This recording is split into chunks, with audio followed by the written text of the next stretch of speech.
Good evening everyone. শতাব্দীর কিচেনে আপনাদের সবাইকে স্বাগত জানাই। আজকের রেসিপি কাসুন্দি বেগুন, ভীষণই সুস্বাদু একটি রেসিপি, টক ঝাল মিষ্টি। গরম ভাতের সাথে এরকম একটি রেসিপি থাকলে আর কিছুই লাগবে না, এতটাই সুস্বাদু। খুব সামান্য উপকরণে মাত্র কয়েক মিনিটে রেসিপিটি হয়ে যায়।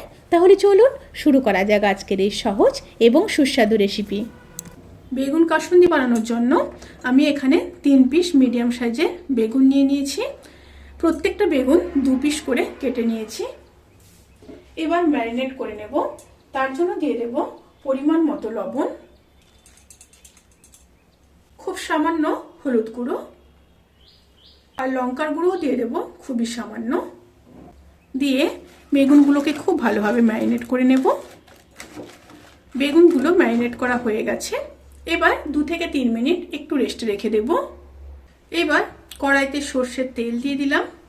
তেলটা গরম হয়ে গেছে। এবার বেগুনগুলোকে ভেজে নেব।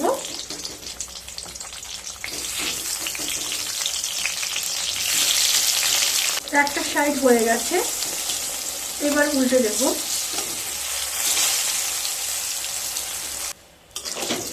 দুটো সাইড বেগুন খুব ভালোভাবে ভাজা হয়ে গেছে। এবার বেগুনগুলোকে তুলে নেব। এইভাবে সমস্ত বেগুনগুলোকে ভেজে নেব।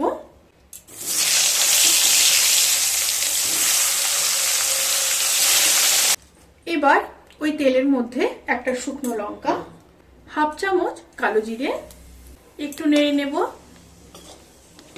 এবার দিয়ে দেব পেস্ট করে রাখা একটা বড় সাইজের পেঁয়াজ। পেঁয়াজটাকে হালকা ভেজে নেব। এবার দিয়ে দেব আদা রসুন বাটা হাফ চামচ, দিয়ে খুব ভালোভাবে মিশিয়ে নেব। মিশিয়ে নিয়ে 1 মিনিট লো স্টিমে ভালোভাবে কষিয়ে নেব। আদা রসুন আর পেঁয়াজ খুব ভালোভাবে কষিয়ে নেওয়ার পরে এবার দিয়ে দেব হাফ চামচ হলুদ গুঁড়ো, হাফ চামচ লঙ্কার গুঁড়ো আর দিয়ে দেব পরিমাণ মতো লবণ। সাথে দিয়ে দেব ফিটিয়ে রাখা 50 গ্রাম টক দই। দইটাকে অতি অবশ্যই নর্মাল টেম্পারেচারে রেখে ভালোভাবে ফিটিয়ে তারপর দেবেন। আর দই দেওয়ার সময় স্টিম অতি অবশ্যই লোতে রাখবেন। সাথে দিয়ে দিলাম 3 চামচ কাসুন্দি। আমি এখানে 3টে বেগুনে 3 চামচ কাসুন্দি ব্যবহার করেছি। আপনাদের যদি বেগুনের পরিমাণটা বেশি থাকে পরিমাণ অনুযায়ী কাসুন্দি দেবেন। খুব ভালোভাবে মিশিয়ে নিয়েছি। এবার মশলা ধোয়া জলটা দিয়ে দিলাম। দিয়ে এবার ভালোভাবে কষিয়ে নেব। কষিয়ে নিয়ে তারপর ফিরে আসছি। খুব ভালোভাবে কষানো হয়ে গেছে। এরপর সামান্য জল দিয়ে দেব।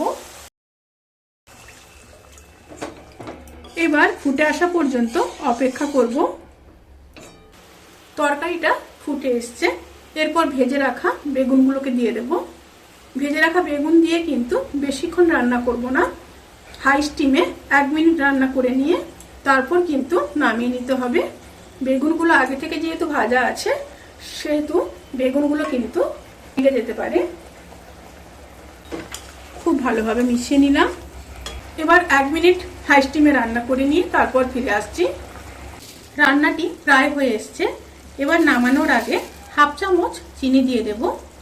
আপনারা যদি না চান তাহলে কিন্তু স্কিপ করতে পারেন। আর খুব সামান্য কাঁচা সর্ষের তেল দিয়ে দিতে হবে। অতি অবশ্যই কিন্তু নামানোর আগে একটু সর্ষের তেল দেবেন। এবার একটু মিশিয়ে নেব।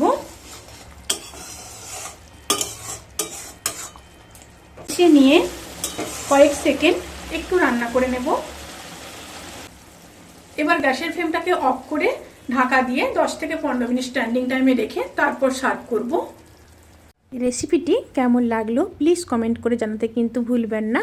যদি ভালো লেগে থাকে তাহলে সাবস্ক্রাইব করে পাশে থাকা বেল আইকন প্রেস করে নোটিফিকেশান অল করে রাখবেন। তাতে করে আমি যত রেসিপি দেব সমস্ত লিঙ্ক আপনাদের কাছে পৌঁছে যাবে। আপনারা সবাই ভালো থাকবেন, সুস্থ থাকবেন, সাবধানে থাকবেন। আজকের মতো এই পর্যন্ত। পরের ভিডিওর জন্য অপেক্ষা করুন। টাটা।